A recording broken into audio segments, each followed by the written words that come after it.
अस्सलाम वालेकुम।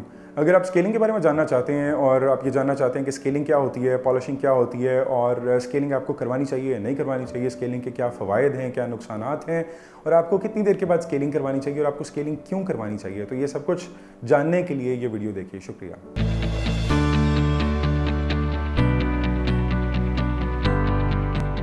अस्सलाम वालेकुम, मेरा नाम डॉक्टर अब्दुल्ला करामत है। मैं डेंटिस्ट हूँ और मैं इस वक्त स्माइल अप क्लिनिक्स जौहर टाउन लाहौर पे कंसल्टेंट डेंटिस्ट के तौर पे प्रैक्टिस कर रहा हूँ। इस वीडियो में हम बात करेंगे स्केलिंग और पॉलिशिंग के ऊपर, जिसके बारे में बहुत से लोग मेरे से अक्सर पूछते रहते हैं और लोग कॉन्शियस होते हैं कि स्केलिंग क्या होती है, पॉलिशिंग क्या होती है और इसके क्या फ़वाइद हैं, क्या नुकसानात हैं।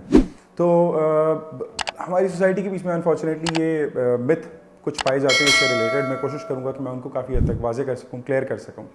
तो पहले ये समझना ज़रूरी है कि स्केलिंग क्या है। तो जो स्केलिंग है, बेसिकली स्केलिंग एक थेरेप्यूटिक प्रोसीजर है, एक मेडिसिनल प्रोसीजर है जो बुनियादी तौर पे एक बीमारी के अमल को ठीक करने के लिए या उसको काइंड ऑफ ट्रीट करने के लिए ये अमल या प्रोसेस इस्तेमाल किया जाता है। स्केलिंग के बीच में ये होता है कि हमारे पास एक इंस्ट्रूमेंट होता है जिसको हम स्केलर कहते हैं। उस स्केलर की मदद से हम आपके दांतों के ऊपर जो प्लाक आ जाता है, जो कैलकुलस आ जाता है, कैलकुलस को हम आप आम जुबान में जो है करेडा कह सकते हैं, टार्टर कह सकते हैं।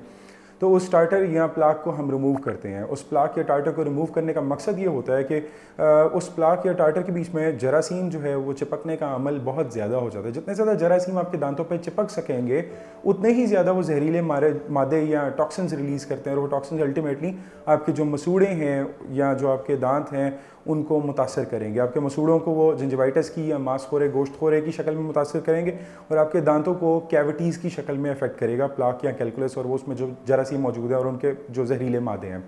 तो इसमें बुनियादी तौर पे हमारा मकसद ये होता है कि हम स्केलिंग के प्रोसेस से वो जो वहाँ पे कैलकुलस या जो प्लाक आ गया है उसको एक मैकेनिकल तरीके से हम उसको साफ़ कर दें वहाँ से, जैसे आपका ब्रश क्लीन करे। लेकिन ब्रश की एक ख़ास लिमिटेशन है, ब्रश एक ख़ास हद के बाद काम नहीं कर सकता। जब वो प्लाक सख्त हो जाता है, अगर उसको 4 से 5 दिन ठहरे रहने का वक्त मिल सके तो वो जो पहले नरम सी एक तय जम जाती है दांतों के ऊपर, वो सख्त पत्थर की तरह बनने लग जाती है।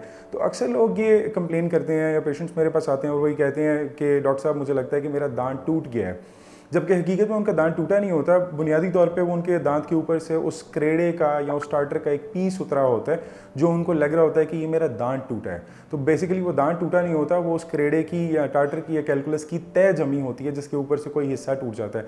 सबसे ज़्यादा तौर पर ये नीचे वाले जो दांत हैं उनकी अंदर जो ज़ुबान वाली साइड है उसको अफेक्ट करता है और उसके साथ दूसरी जो जगह अफेक्ट सबसे ज़्यादा इससे मुतासर होती है वो ऊपर के दांत हैं, जो उनकी बाहर वाली जगह इससे सबसे ज़्यादा अफेक्ट होती हैं।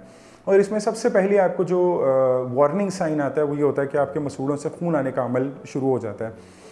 वो मसूड़ों से खून आने का अमल जो है ब्रश करने के साथ भी होता है और कुछ लोग जब उनका ये बीमारी का अमल काफ़ी हद आगे बढ़ जाता है तो वो कहते हैं कि इवन ब्रशिंग के बगैर भी हम इवन सिर्फ अगर स्पिट भी करते हैं तो भी ब्लड हमारे मसूड़ों से या मुंह से आता है, जिसका उनको समझ नहीं आ रही थी कि ये कहाँ से आ रहा है।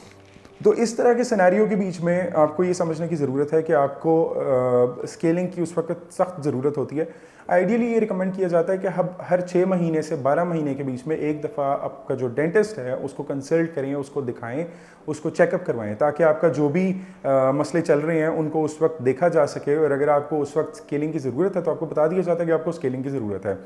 तो ऑन एन एवरेज एक इंसान को आमतौर पे तकरीबन 12 से 18 महीने के बीच में एक दफ़ा स्केलिंग की ज़रूरत पड़ जाती है। तो मैं अपने पेशेंट्स को ये रिकमेंड करता हूँ कि आप असूल ये रखें कि एटलीस्ट साल में एक दफ़ा स्केलिंग करवा लें। चलें अगर आप साल में एक दफ़ा नहीं भी करवाते किसी वजह से तो एटलीस्ट 2 साल में एक दफ़ा स्केलिंग ज़रूर करवा लें। और ये बिल्कुल मैं इसकी मिसाल ऐसे देता हूँ कि आपकी कोई भी मशीन है, तो चूँकि मशीन आपकी मुसलसल इस्तेमाल में, तो वो एक मशीन है, अल्लाह ने मशीन बनाई हुई है और आप 24 घंटे इस्तेमाल करते हैं, रोज़ इस्तेमाल करते हैं।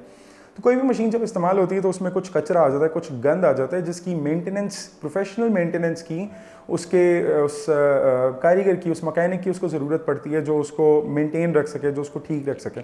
इसी तरह से हमारे दांतों के ऊपर वो जो टार्टर आ गया, जो कैलकुलस आ गया, जो प्लाक आ गया, तो उसको आप ठीक है आप ब्रश करने से उसको मेंटेन, उसको ठीक कर सकते हैं, उसको बहुत इंप्रूव कर सकते हैं, अपनी मसलों को काफ़ी हद तक प्रिवेंट कर सकते हैं। लेकिन एक हद तक आपका जो ब्रश है वो मैक्सिमम 70-80% काम करे, बाकी उसमें जो 20-30% गुंजाइश रह जाती है वो गुंजाइश इतनी होती है कि वो 6 महीने, 10-12 महीने के बीच में, 18 महीने के बीच में एक खातिर ख्वाह तादाद बन जाती है जरासीम की, जिनको बहरहाल प्रोफेशनली रिमूव करवाने की ज़रूरत होती है। तो स्केलिंग के प्रोसेस के बीच में हम स्केलर इस्तेमाल करते हैं। स्केलर जो है उसकी आगे से एक टिप होती है, वो वाइब्रेट करती है, उसमें से काफ़ी पानी निकलता है। उस पानी के अखराज की वजह से और उसका जो आगे जो टिप होती है जो वाइब्रेट कर रही होती है, उसकी वाइब्रेशन की वजह से वहाँ पे जो जरासीम होते हैं, जो उनका प्लाक होता है, जो करेड़ा होता है, उसको तोड़ दिया जाता है, वो टूट जाता है। और जब वो टूटेगा तो वो जो आपके दांत का हिस्सा है वो साफ़ हो जाता है। जब वो दांतों का हिस्सा साफ़ होगा तो वहाँ से जरासीम जो है वो चले जाएंगे या उनकी तादाद बहुत कम हो जाएगी। जब तादाद कम होगी तो आपके मसूड़ों के पास या आपके दांतों के पास मौका आ जाएगा कि उनकी जो सेहत है उसको वापस लेके आया जा सके। बहुत से लोग ये समझते हैं या ये कहते हैं कि डॉक्टर साहब अगर हम स्केलिंग करवाएंगे तो दांत कमज़ोर हो जाएंगे, या दांत कमज़ोर तो नहीं हो जाएंगे, या इससे हमारे दांत टूट जाएंगे। तो ऐसा कतन नहीं है। इसकी एक लॉजिकल एक्सप्लेनेशन या एक मंतकी वजह ये है कि हमारी सोसाइटी के बीच में अनफॉर्चुनेटली हम लोग अपनी सेहत से मुतालिक काफ़ी हद तक लापरवाह हैं। और आमतौर पे स्पेशली डेंटिस्ट के पास हम उस वक्त जाते हैं जब कोई बहुत ज़्यादा मसला हमें बन चुका होता है, या बहुत ज़्यादा दर्द हो रही होती है, या बहुत ज़्यादा डिस्कम्फर्ट होती है, बहुत ज़्यादा ब्लीडिंग हो रही होती है। तो आमतौर पे उस वक्त तक जो आपके मसाइल हैं वो इतने आगे जा चुके होते हैं, इतने एडवांस हो चुके होते हैं कि इवन आपको अगर उस वक्त स्केलिंग की ज़रूरत है, और बाकायदा ज़रूरत होती भी है, और अगर उस वक्त स्केलिंग की जाती है तो उसके बाद सिर्फ आपके जो मसाइल हैं वो सामने आ जाएंगे, आपके सामने आ जाएंगे।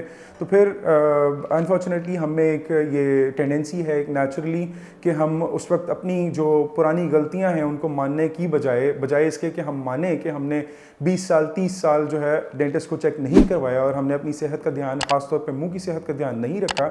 हम ये समझते हैं कि हमने वो जो 20 साल के बाद 30 साल के बाद एक दफ़ा स्केलिंग करवा ली थी उससे हमारे दांत कमज़ोर हो गए, और इसमें हमारा अपना ज़ाती तौर पर कतन कोई कसूर नहीं है। तो इस चीज़ को समझने की ज़रूरत है, इस चीज़ में हमें एजुकेशन की ज़रूरत है। और बेसिकली इस वीडियो का मकसद भी यही है कि आपको इस बारे में एजुकेशन प्रोवाइड की जाए।